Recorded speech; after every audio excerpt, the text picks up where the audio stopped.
Hello everyone, welcome to my channel Care and Caring Family. Recently আমি একটা দাদার বিয়েতে গেছিলাম মুর্শিদাবাদে। তো ওখানে আমি প্রথম কেমনভাবে রসগোল্লা তৈরি হয় সেটা দেখলাম।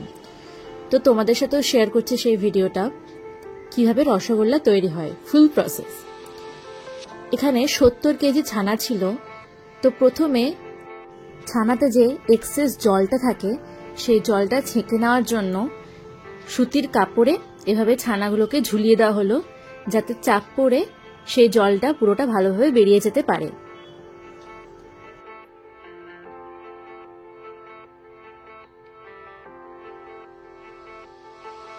এখানে যতক্ষণ জলটা ঝরছে ততক্ষণ পাশে চিনির শরবত, যেটাকে বলা হয় রস, সেটি বানিয়ে নেওয়া হচ্ছিল। তো অনেকটা জল ঢালা হলো বড় কড়াইয়ে, তারপরে সেই কড়াইয়ে চিনি ঢালা হলো অনেকটা পরিমাণে। এই যেই ছানাগুলো থেকে জল বেরোচ্ছে সেই ছানা আর জল বেরোনো শুকনো ছানা সব পাশাপাশি রাখা ছিল। এই যে অনেকটা পরিমাণ চিনি দেওয়া হলো যাতে খুব সুন্দর রস তৈরি হয়ে যায়।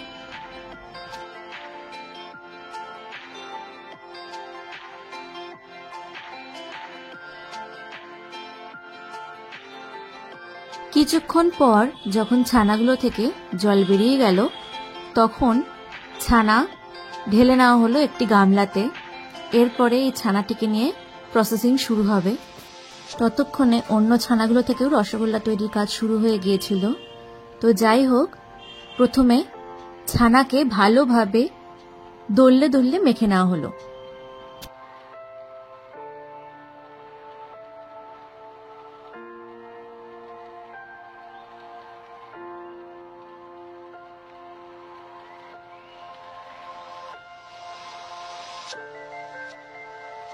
ভালোভাবে ছানাকে মিশিয়ে নেওয়া হলো, ভালোভাবে ছানাগুলোকে ম্যাশ করে নেওয়া হলো যাতে কোনো বড় ছানার কোনো দানা না থাকে।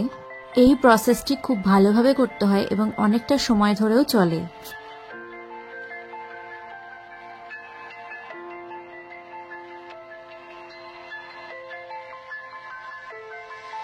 এবার এই ছানাটির মধ্যে এলাচের গুঁড়ো মেশানো হলো। রসগোল্লার মধ্যে আমরা একটা এলাচের গন্ধ পাই, সেটা এখানে মেশানো হলো। এরপরে অ্যারারুট পাউডার মেশানো হলো যাতে ছানাতে আর বেশি জল না থাকে, ভালোভাবে ছানা মিশে যায়, ভালোভাবে টাইট হতে পারে। তো অ্যারারুট পাউডার মেশানো হলো। তারপর ময়দা মেশানো হলো এই ছানাটির মধ্যে।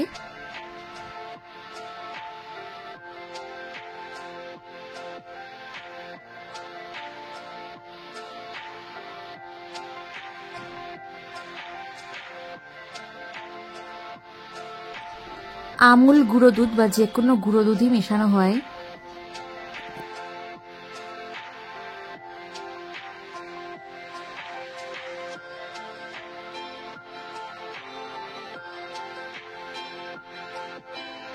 সবকিছু মেশানোর পর আবারও ভালোভাবে ছানার সাথে প্রতিটি উপকরণ মিশিয়ে নিতে হবে যাতে সব জায়গায় সমানভাবে প্রতিটি উপকরণ ছড়িয়ে যেতে পারে।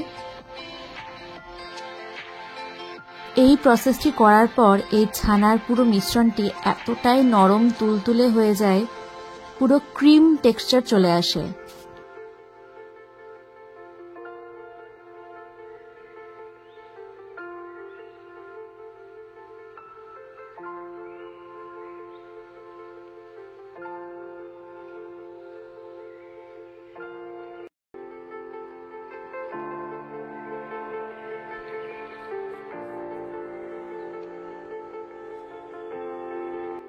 এরপরে নির্দিষ্ট সাইজ অনুযায়ী একজন এই ছানাগুলি কাটে এবং অনেকে মিলে এই ছানাটিকে রসগোল্লার আকৃতি অনুযায়ী গোল গোল করে। আরও শরবত তৈরির জন্য, মানে চিনির রস তৈরির জন্য চিনি ঢালা হচ্ছিল। এরপরে যে ছানার গোল্লা গোল্লাগুলো করা হলো, মানে রসগোল্লার আকৃতি, সেটি এই চিনির রসের মধ্যে ফেলা হয়ে গেছে। এরপর রসগোল্লা লুকিয়ে লুকিয়ে সেদ্ধ হয়। কতটা স্পিডে পুরো প্রসেস চলছে দেখো, কত তাড়াতাড়ি নির্দিষ্ট মাপের করে কাটা হয়ে যাচ্ছে ছানা। আবার নির্দিষ্ট আকৃতিও করা হয়ে যাচ্ছে।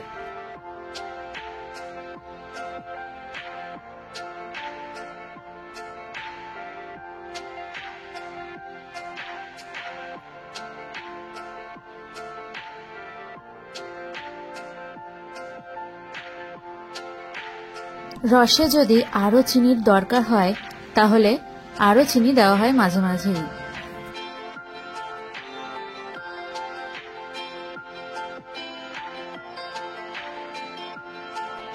রসে চিনি আর অ্যারারুটের মিশ্রণ দেওয়া হলো। এখন তোমরা লক্ষ্য করে দেখতে পাবে কড়াইটি সাদা ছিল, মানে ফেনায় ভর্তি ছিল। যেই মিশ্রণটি দেওয়া হলো এখন কিন্তু রসগোল্লাটি স্পষ্ট দেখা যাচ্ছে, অর্থাৎ যে চিনির রসটা সাদা ফেনা থেকে স্বচ্ছ হয়ে গেল, আবার ফুটতে ফুটতে ধীরে ধীরে সাদায় পরিণত হচ্ছে। আগে রসগোল্লাগুলি দেখা যাচ্ছিল না, এখন রসগোল্লাগুলি ফুটে উঠল ওই মিশ্রণটির ফলে। কারিগর যখনই মনে করছে বেশি রস হয়ে গেছে তখন সে রস কড়াই থেকে তুলে পাশে গামলাতেও রাখছে। এই যে ফুটতে ফুটতে পুরো কড়াইটি ফেনা হয়ে গেল। এখনই ছাঁকনি দিয়ে ওপরের এই ফেনাগুলি তুলে নিতে হবে, নইলে রসগোল্লা সাদা রং আসবে না, এই ফেনাগুলির কারণে কালো কালো হয়ে যাবে।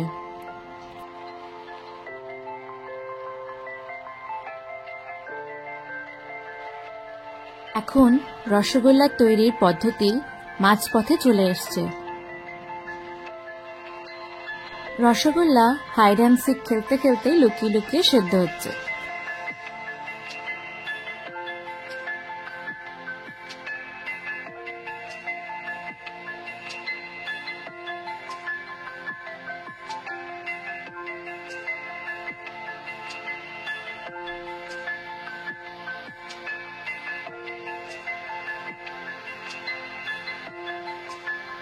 যখন চোখের সামনে এত কিছু দেখছি হচ্ছে, তাই আমারও ইচ্ছে করলো একটু রসগোল্লার সাইজ করে দিতে।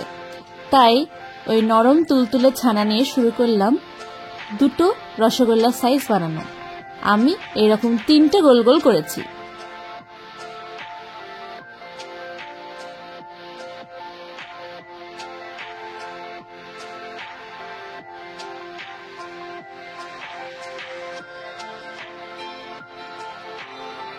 দেখো রসগোল্লার লোকানো শেষ, এবার রসগোল্লাগুলো কেমনভাবে ফুটে উঠছে।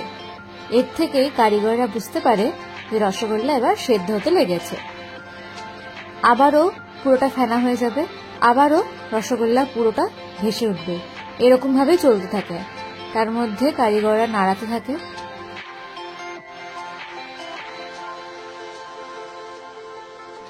এবার এখানে দেয় একটু গরম জল, যতটা পরিমাণ ওদের মনে হয় ততটা পরিমাণ গরম জল দেয়।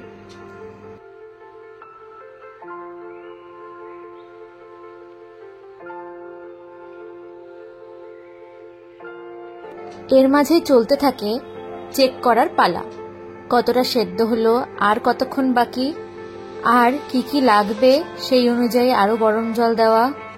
এটাই চলতে থাকে রসগোল্লার প্রক্রিয়ার মাধ্যমে।